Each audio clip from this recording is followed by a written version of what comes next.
quand nous chanterons le temps des cerises, les guerres rossignol et merle moqueur seront tous en fête. Les belles auront la folie en tête et les amoureux du soleil au cœur quand nous chanterons le temps des cerises sifflera bien mieux le merle moqueur.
Radio Libertaire, la voix sans Dieu, sans maître et sans publicité de la Fédération anarchiste, l'émission Aracaille du 24 janvier 2017, qui se consacrera, Flemmardise oblige, à une rediffusion d'une émission sur Robert Riopel et Johann Mitchell. Voilà. Parce que pour cause de, comment dirais-je, d'expédition polaire de ma camarade Pichico sur le plateau des Mille Vaches, dans cette steppe désertique. Voilà, donc elle peut pas être à la fois au moulin, hein, et donc voilà, on se contentera, si vous le voulez bien, mais c'est une bonne émission, Robert Riopel et Johann Mitchell, une petite piqûre de rappel, quoi. Vous venez d'écouter Le Temps des cerises de Noir Désir, je sais pas si ma camarade vous en l'a rappelé, enfin bon. Elle oublie des choses, elle est encore là-bas, hein, avant qu'elle atterrisse, il y en a encore pour un moment. Hein. Pour une émission qui se veut, une ambition démesurée, un peu folle, mais un regard en marge sur l'art, et là on retombe sur terre, une dénonciation des sales coups de la politique politicienne. Voilà. Voilà, bonjour tout le monde. Bah oui, je suis revenue de ce plateau magique des Mille Vaches. Le téléphone du studio, si vous voulez nous joindre pendant les pauses musicales, le 01 43 71 89 40. En chœur, amis, chantons la victoire du Front populaire. C'est dans l'humble maison l'espoir de vaincre la misère. Fini les profiteurs, car dans un geste magnifique, nos élus partent plein d'ardeur pour bâtir la vraie République.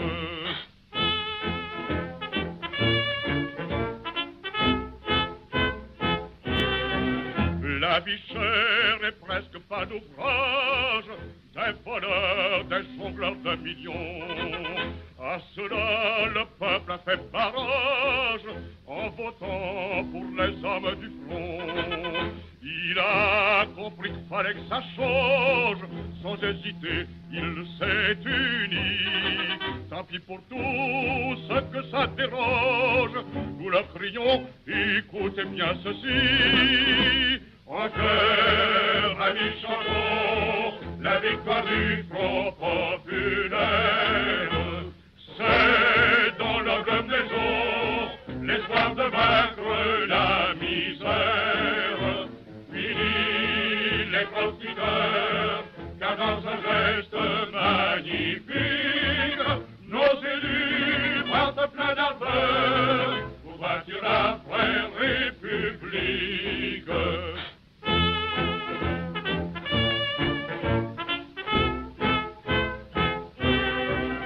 On nous a servi de belles paroles, puis aussi de jolis décrets-lois. Des fascistes, le diable et patafiole. Oui, messieurs, nous avons tous vu ça. Peu sont fallu que la République fasse le grand saut à tout jamais. Pour cela, certains hommes politiques avaient trouvé l'accord le plus parfait. En chœur, amis, chantons la victoire du Front populaire. C'est dans la maison l'espoir de vaincre la misère. Fini les confideurs, car dans un geste magnifique, nos élus partent plein d'ardeur pour bâtir la vraie République.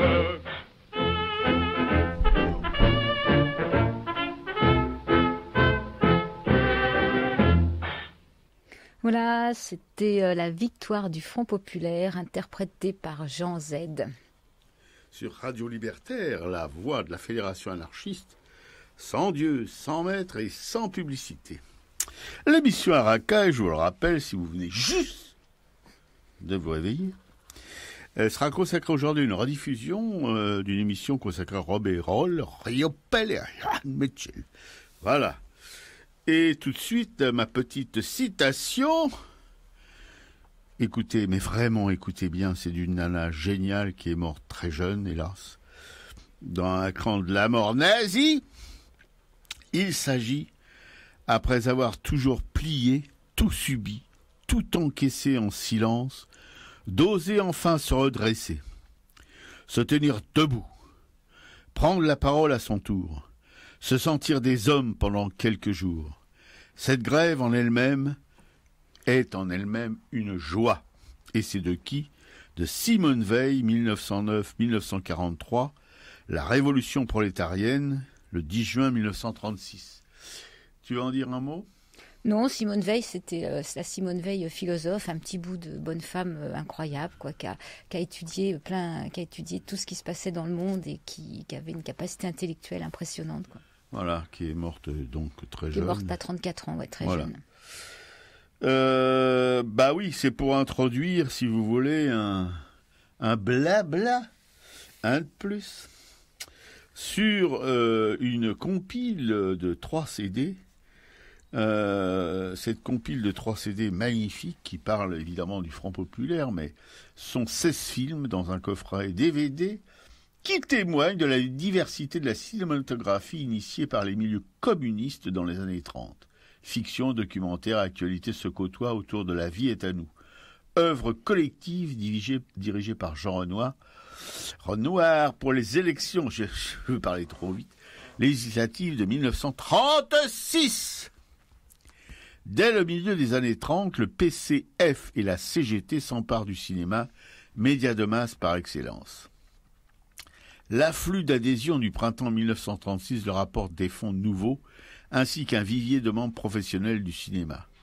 C'est dans ce contexte qu'est créée Ciné Liberté, coopérative de production et de diffusion de films hors du circuit commercial. Participent à la fabrication des films des cinéastes venus de toute la gauche et un grand nombre de techniciens membres du PCF et de la CGT. L'origine militante de ces films est perceptible dès leur carton de générique. Anonyme et collectif, ils renvoient uniquement à l'organe militant qui les produit. Les images du Front populaire ont durablement marqué la mémoire collective. De fait, 80 ans plus tard, la joie de vivre éclatante des grévistes à l'écran est toujours aussi communicative. Et ça, je confirme. Bon, on n'est pas un organe de propagande du PCF ni de la CGT. Hein. Si vous écoutez cette émission depuis quelque temps, vous êtes peut-être bien convaincu. Mais bon, il faut toujours prendre des précautions. Il y a toujours des mauvaises langues. Hein? Alors, mais je dois vous dire, je dois vous hurler même que je me suis payé ces 16 petits films dans la foulée, mais c'est quelque chose d'incroyable. J'étais dans une joie, mais invraisemblable. C'est vrai que 80 ans après, c'est toujours aussi communicatif. On se dit, merde, des gens comme ça a existé. Des syndicats comme ça a existé. Si vous voulez, voilà, mais il y avait une volonté, une joie, une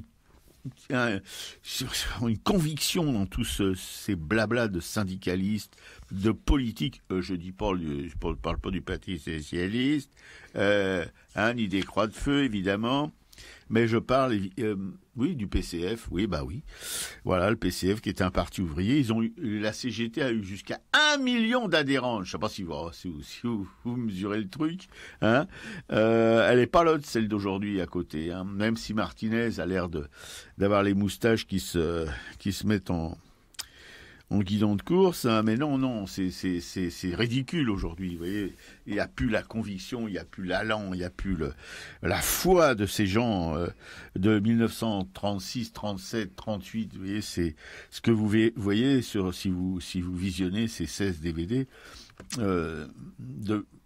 Piquet-Coup mettra sur notre blog les références où vous pouvez trouver ce coffret qui coûte environ une trentaine d'euros. Oui, une trentaine d'euros. Alors, les Montreuillois ont de la chance parce qu'il est à la bibliothèque de Montreuil. C'est là que je l'ai emprunté et que je vais aller le rapporter rapidement. Voilà, alors il faut y courir hein, parce que, bon, c'est quelque chose d'invraisemblable. Voilà.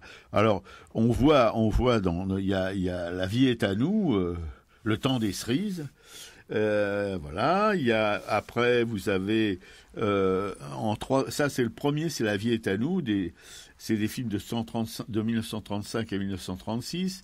Le temps des cerises de 1937 et 1938 et les films syndicaux de 1938. Voilà. Alors, si vous voulez, on voit la genèse, enfin, du syndicalisme militant de cette époque, avec évidemment, il y a de la fiction, mais il y a de la réalité. Les acteurs, c'est des gens du cru, c'est des ouvriers, c'est des gens comme ça, voilà. Et on voit aussi des leaders syndicaux avec dans des meetings, etc. On voit leur discours, c'est vraiment quelque chose. Et on voit, si vous voulez, toute cette misère et cette révolte. Et curieusement, 80 balais après, on a l'impression que c'est aujourd'hui. Voilà, que rien n'a vraiment changé. Eux, par contre, ils ont gagné, si vous voulez. C'est tous ces gens de foi, de conviction, de combat, ils ont gagné, puisque après la guerre, si vous voulez, il y a eu la sécurité sociale, c'est le truc du CNL, hein, du CNR, pardon, Conseil national de résistance, qui était en majorité composé de communistes, de résistants, etc. Voilà, et il y a eu un aboutissement à toutes ces luttes, à tous ces combats. Déjà en 1936, il y a eu évidemment, sous la pression du Front populaire, sous la pression du peuple des ouvriers, des employés, il y a déjà eu les vacances, les congés payés, etc., etc. Mais il n'y avait pas encore la Sécu ni la retraite des vieux. Voilà. Et vous verrez en regardant ces 3 DVD, moi j'ai été particulièrement touché par si vous voulez, la misère des vieux travailleurs des champs ou des villes, aussi bien les vieux travailleurs des usines que les vieux travailleurs des champs, de voir dans quel état d'abandon ils étaient quand on les poussait dehors parce qu'ils étaient hors d'âge. C'est vraiment quelque chose de terrifiant de voir ça. Et de voir évidemment l'égoïsme crasse des classes possédantes, voilà, qui n'hésitent pas à mettre ces gens-là à la rue puisqu'ils ne servent plus à rien, voilà.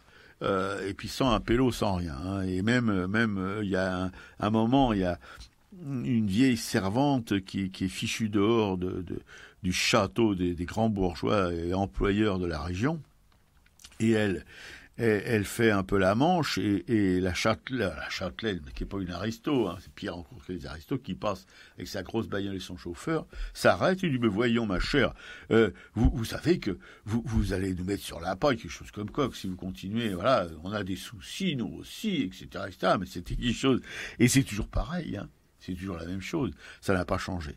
Mais enfin bon, ce qui donne la patate, ce qui donne la pêche, c'est de voir justement tous ces ouvriers quasiment illettrés, tous ces gens qui travaillent pas d'heures par semaine, on ne sait plus, c'était invraisemblable, voilà, qui peu à peu prennent conscience, si vous voulez, que la solidarité, c'est la force, aidés évidemment par des leaders syndicaux, voilà, qui sont là pour leur apprendre, leur permettre d'accéder à la connaissance qui les émancipera, voilà. Et je vous assure que c'est un bain de jouvence, voilà, que ça dure 3 heures, quoi, si vous voulez. Bon, il faut tout voir, hein. Les films syndicaux, évidemment, ça peut paraître un petit peu, bon, c'est 5-6 films syndicaux, mais quand même, c'est une conclusion très importante de cette trilogie. Et ma camarade Piquécou va peut-être pouvoir dire, moi je bégaye, je bafouille tellement, je suis là sur le truc. Et puis, c'est bien parce que ça donne, si vous voulez, on peut comparer, si vous voulez, c'est un thermomètre, je sais pas comment on peut le dire, les mots, mais manque. Parce que quand on a ça dans la tête, ça devant les yeux, ça dans les oreilles, et qu'on voit les discours aujourd'hui, on est en pleine campagne électorale pour une présidentielle bidon de plus, et quand on voit où on en est aujourd'hui dans les discours politiques syndicaux, avec les syndicats qui collaborent et ceux qui collaborent à moitié, ceux qui veulent plus collaborer, enfin bref, quand on voit l'état des troupes avec une misère de syndiqués, etc., bon, ça donne une échelle de comparaison qui est très très intéressante, vous voyez. Et vraiment là, on peut être convaincu qu'on est au tapis, mais que si on veut s'en sortir, comme les mecs en 36, 37, 38, et puis ça a commencé un peu avant aussi, eh ben, il faut se battre. Voilà, comme se sont battus comme des lions les gens de chez Peugeot, je crois. Et puis on a vu il y a encore aujourd'hui des gens, mais c'est des îlots, vous voyez. Là, c'était pas des îlots, hein, c'était la France entière qui se battait. Voilà. Ouais, non, c'est chouette de partager. Moi, j'aime bien ton enthousiasme. Je suis partie, t'étais à moitié sourd, ça allait pas trop. Là, je te retrouve qui bat des ailes, qui pète le feu, finalement. Alors, est-ce que c'est peut-être mon départ? Finalement, je vais me poser la question si c'est seulement les films. Mais en tout cas, c'est super. Moi, j'ai juste commencé à regarder ce matin le début du premier film, La vie est à nous, et je trouve ça super. J'étais obligée de m'arrêter pour venir à la radio, mais c'est vrai que là, c'est un mélange de fiction et de documentaire, mais les choses sont bien amenées. Comment il y a cet instituteur qui fait un cours magistral, comme on faisait les cours à l'école publique laïque de l'époque. Hein, il est devant son tableau et il explique toutes les richesses de la France, que ce soit la richesse agricole, la richesse industrielle, la richesse culturelle, et après il y a tous les petits marmots qui sortent de l'école, qui discutent entre eux et qui disent la France elle est riche, et puis ils se disent mais moi je comprends pas, chez moi on manque toujours d'argent, quoi, il y a quelque chose qui fonctionne pas. Et là, donc, il nous amène justement sur à qui appartiennent toutes ces richesses, donc l'histoire de ces 200 familles qui tiennent le pays. Et je trouve que c'est une introduction qui est bien. Il y a ce vieux livre qui est ouvert et on voit une partie des portraits de ces 200 familles. Et puis après, on va basculer dans l'usine, justement, avec ces patrons qui ont des discours, oui, qu'on peut complètement plaquer actuellement, quoi. L'arrivée du chronométrage, donc du taylorisme, comment on va essayer de voir comment rentabiliser toutes ces tâches. Mais là, ouais, les ouvriers se mettent en grève et parviennent à réintégrer un qui est déjà un peu âgé, qu'on a envie de licencier, le patron qui plie. Et moi, je me suis arrêtée là, et déjà là, voilà, j'avais envie de continuer, quoi. Oui, et si vous voulez, Piquécou s'est arrêté là. Moi, j'étais plus loin, évidemment, mais bon, j'avais le temps, j'étais pas aux prises avec les loups et les ours du plateau des Mille Vaches. Alors, cet ouvrier ancien qui a un savoir-faire, qui est respecté par tous ses camarades d'usine, sera licencié. Et le patron, et encore, il a participé, c'est lui qui est à l'origine de la richesse, en quelque sorte, parce qu'il avait inventé une manière de perfectionner les moteurs. C'est une usine qui fabrique des voitures. Et le patron, royalement, c'est très bien, merci beaucoup. Et là, pour son départ, ils lui remettent une médaille du travail et 1000 balles. Et ciao mon pote, alors qu'il leur a peut-être fait gagner des millions. Et lui, quand même quelqu'un de fier, il leur balance la médaille et les 1000 balles sur la table et se casse.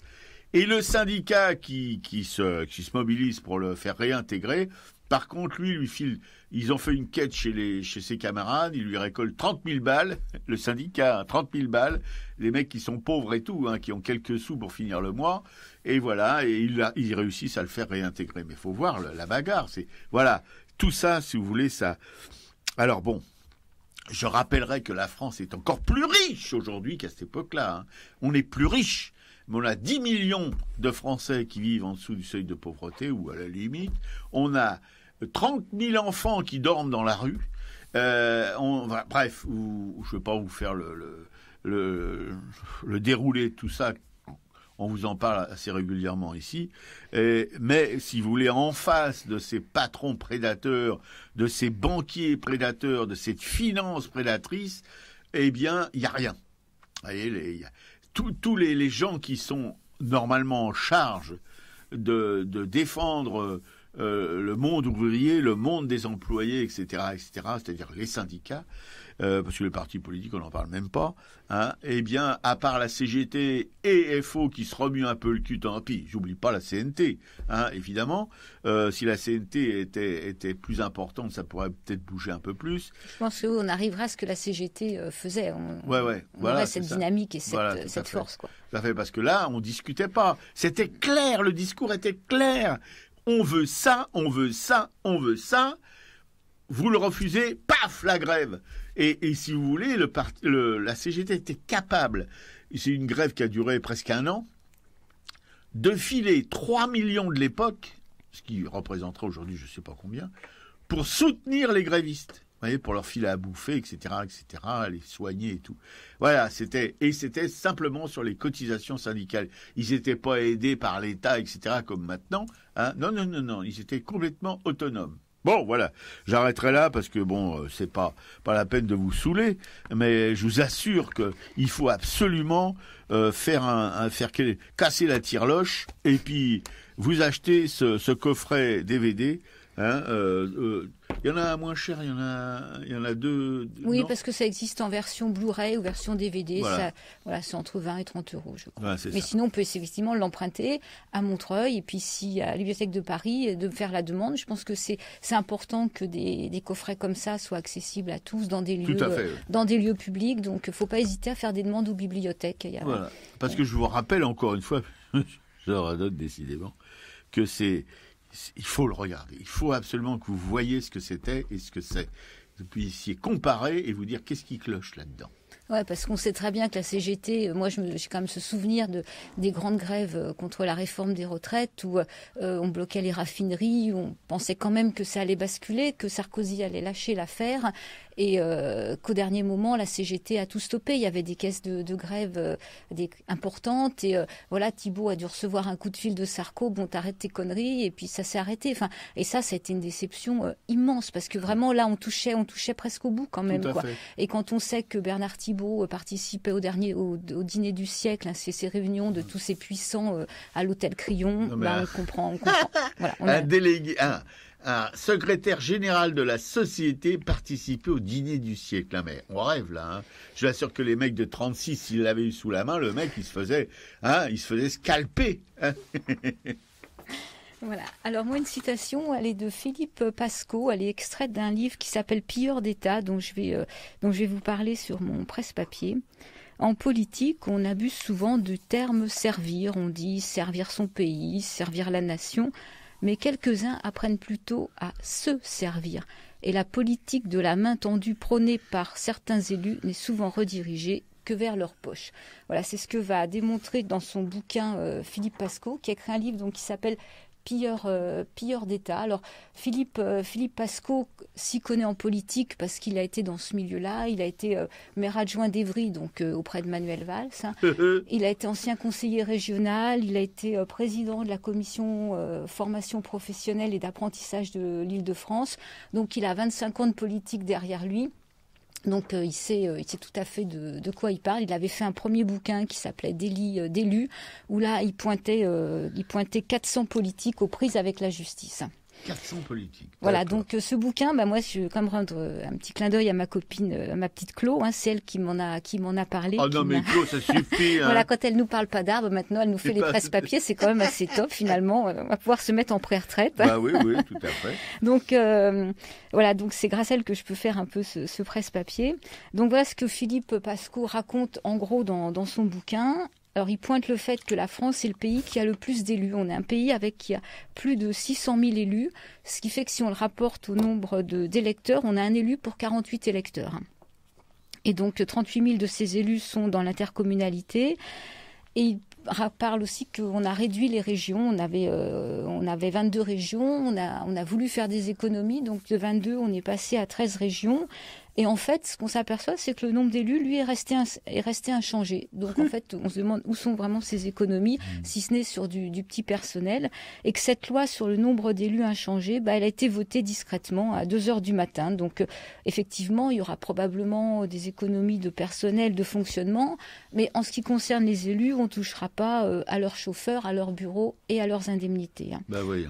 Et ce qu'on constate, mais ça, effectivement, c'est que les élus, donc on peut avoir une structure un peu pyramidale, et que plus on est en haut de la pyramide, plus ces élus sont quand même la honte de la République. On sait très bien qu'il y a des maires qui vont quand même se défoncer pour leur ville. Moi, je viens de lire un reportage sur le maire de Grande-Synthe, et là, j'ai appris énormément. C'est quelqu'un d'extraordinaire qui a fait en sorte que cette ville du Nord, qui, avec du chômage, soit quand même vivable, et des espaces verts. Donc, au niveau des communes, effectivement, on trouve quand même des maires qui ont envie que leur ville vive et qui ne se servent pas dans le pot commun. Quoi. Oui, sauf que c'est l'arbre qui cache la forêt. Parce que souvenez-vous de Guénaud, qui se plaint qu'il n'a que 5 000 € par mois pour vivre, il n'arrive pas à joindre les deux bouts, et Guéant qui vient de se payer en appel 2 ans avec 1 an ferme pour ses détournements de fric, si vous voulez, quand il est au ministère de l'Intérieur. Ouais. Alors, ce que pointe aussi Philippe Pascot, c'est que si on veut demain être facteur, si on veut être plombier, fonctionnaire, on va regarder le casier judiciaire, on doit avoir un casier judiciaire vierge. Les élus, eux, passent à travers ce filtre-là, puisque on peut se rappeler de Sylvie Andrieux, qui avait été condamnée pour détournement de fonds publics. Et elle avait quand même pris l'argent des contribuables. Elle a beau clamer qu'elle avait agi en son âme et conscience. Elle a quand même été condamnée pour avoir déversé des charrettes de billets auprès d'associations fictives dans un but électoraliste. Et pire, ce système qui a perduré malgré un signalement de Tracfin, c'est-à-dire qu'on avait pointé ces incohérences, et des avis défavorables de l'administration, donc l'alerte contractuelle qui s'en est inquiétée. En fait, Sylvie Andrieux, qui a été condamnée une première fois à 5 ans d'inéligibilité en 2013 pour des faits qui dataient de 2000, elle a vu sa peine alourdie en appel en septembre 2014 d'1 année de prison supplémentaire. Et en fait, elle continue de siéger à l'Assemblée. Donc, la réponse du PS à l'époque, c'était limitée à lui demander son retrait du groupe socialiste, mais en aucun cas son départ des bancs de l'Assemblée nationale. Alors, les élus bénéficient, les députés bénéficient de l'IRFM, des députés et les sénateurs. C'est l'indemnité représentative de frais de mandat. Donc, à savoir qu'elle est à peu près environ de 5 770 € pour les députés, de 6 200 € pour les sénateurs, et que pour eux, c'est de l'argent de poche. Alors, Guénaud, c'est pas 5 000 € par mois, c'est 10 000 par mois. Oui, effectivement. Donc voilà, c'est un peu leur argent de poche. Ils en font ce qu'ils veulent. Donc ils peuvent effectivement donner de l'argent à qui ils veulent autour d'eux, mais ils peuvent aussi effectivement le garder. Et il faut savoir qu'il y a 150 élus qui, avec ces indemnités-là, se sont payés un appartement personnel. Donc ils se font un crédit et puis ils le remboursent avec cette indemnité. Ça s'appelle quand même du détournement d'argent public. Tout à fait. Voilà, donc les élus profitent légalement, c'est-à-dire qu'ils ont une pension de reversion en cas de décès du conjoint. Alors quand on est un salarié lambda, la pension de reversion, elle est de 54% pour les salariés, avec un plafond de 19 000 € au maximum. Faut savoir que pour les élus, cette pension, elle va jusqu'à 66%. Et qu'il n'y a pas de plafond, donc 66% du salaire, du salaire du conjoint. Donc les élus, par ailleurs, on l'a bien compris, ne sont pas du tout représentatifs de la population, parce que si on comptabilise les votes blancs, les votes nuls et l'abstention, finalement, ils sont élus avec moins de 1,9 électeurs par personne, quoi. Donc après, ce petit monde-là vote ses lois et se protège. Donc effectivement, des lois arrivent à passer avec 20 élus dans l'hémicycle, des fois voire moins. On parle de l'abstention, ça leur fait un peu peur, notre abstention, c'est bien, on est content, parce que plus on parle d'abstention, plus ça veut dire nous on gagne en force. Mais une abstention qui est bien plus importante aussi, c'est aussi l'abstention des parlementaires. Elles, on en parle beaucoup moins, c'est-à-dire que ces messieurs-dames continuent à toucher leurs indemnités et se permettent de ne pas venir siéger. Donc on est dans une espèce de dictature économique avec des élus qui s'estiment propriétaires de leur mandat. Donc c'est un État mafieux. Hein. Donc une nouvelle loi est passée aussi. Donc les élus qui démissionnent ont 6 mois d'indemnité. Et en fait, ils ont fait passer une loi qui leur donne maintenant droit à 1 an d'indemnité en cas de démission. Et cette loi est passée 2 jours avant les cantonales. Donc effectivement, ça permettait à des élus qui pensaient bien sûr ne pas être élus de démissionner. Donc c'est valable donc, pour les élus qui ont perdu l'élection et pour ceux qui démissionnent. Et là, la Cour des comptes, en fait, elle a du mal à intervenir. On lui a rogné beaucoup d'heures, donc elle a de moins en moins de moyens pour aller fouiller ça apparemment. Et faut savoir que des ministères comme Matignon, le ministère de l'Intérieur, ont augmenté de 12% le salaire de leurs employés. Bien sûr. Que quand des élus sont condamnés, les procès ne peuvent arriver que 25 ans après. Hein. Qu'un élu a détourné 20 millions d'euros et qu'il a été condamné à 20 000 euros avec sursis. Ça, c'était à Rambouillet. Et que là, la ville ne s'est même pas portée partie civile. Donc, les 20 000 euros ont été payés par les habitants, donc qui ont vu leurs impôts augmenter. Voilà. Il y a eu aussi des discussions à l'Assemblée quand on a voulu nous faire croire que le vote blanc allait être comptabilisé. Donc, c'est-à-dire quand on comptabilise le vote blanc, c'est pas du tout qu'on le prend pour un vote exprimé. Hein. C'est-à-dire qu'on le met à part, on sépare le vote nul du vote blanc. Mais les élus sont quand même posé la question, quand il y a eu la reconnaissance de ce vote blanc, s'ils allaient devoir fournir les bulletins blancs. Ils ont décidé que non. Ça veut dire qu'effectivement, quand on arrive dans le bureau, il y a quand même pas de bulletin blanc. Il faut l'apporter. En plus, il faut qu'il soit à des dimensions particulières. Il faut qu'il corresponde aux normes des autres bulletins. Donc voilà, il en raconte un peu plus dans son livre. J'ai mis un lien sur le blog où il y a aussi des petites vidéos où il explique tout ça. Donc on découvre pas tant de choses que ça, mais ça insiste et ça donne quand même quelques arguments justement en période électorale pour pointer tous ces délits, parce qu'effectivement c'est quand même ce sont des délits, quoi. C'est des gens qui nous volent notre argent, quoi. Mais non, ce sont des bienfaits. Enfin, écoute, t'es vraiment une mauvaise langue. Hein. Ils ont un esprit de bienfaisance à leur endroit qui dépasse tout ce qu'on peut imaginer. Mais justement, est-ce que je voulais quand même ajouter que je trouve important, c'est que par-dessus tout, ils se permettent de nous faire la morale. Voilà. C'est ça qui dépasse les limites de l'audible. C'est que non seulement ils détournent l'argent public dans des proportions incroyables, mais en plus, ils nous pointent du doigt si jamais on vole une orange ou qu'on touche le RSA quand on n'y a pas le droit, quoi. Voilà, c'est ça. Et c'est bien vrai que les pauvres, c'est les voleurs. Hein. C'est à cause des pauvres que la France est dans cet état de déliquescence avancé. Hein. C'est vrai, alors qu'elle n'a jamais été aussi riche. Enfin bon, ça c'est... Faut pas en parler, hein, parce que bon, c'est pas vrai, hein, bien sûr. Bon, allez.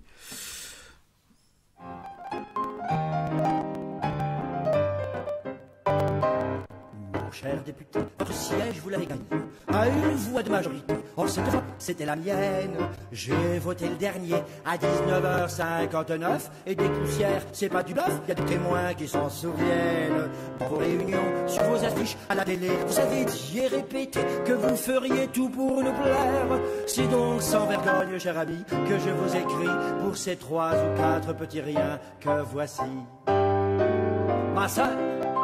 Ma sœur voudrait la Légion d'honneur. Mon frère, ne pas faire son service militaire. Ma tante, pas grand-chose, le jardin des plantes. Ou à défaut, elle aime la nature, un petit poste à l'agriculture. Mon fils, alors lui, n'importe quoi à la justice.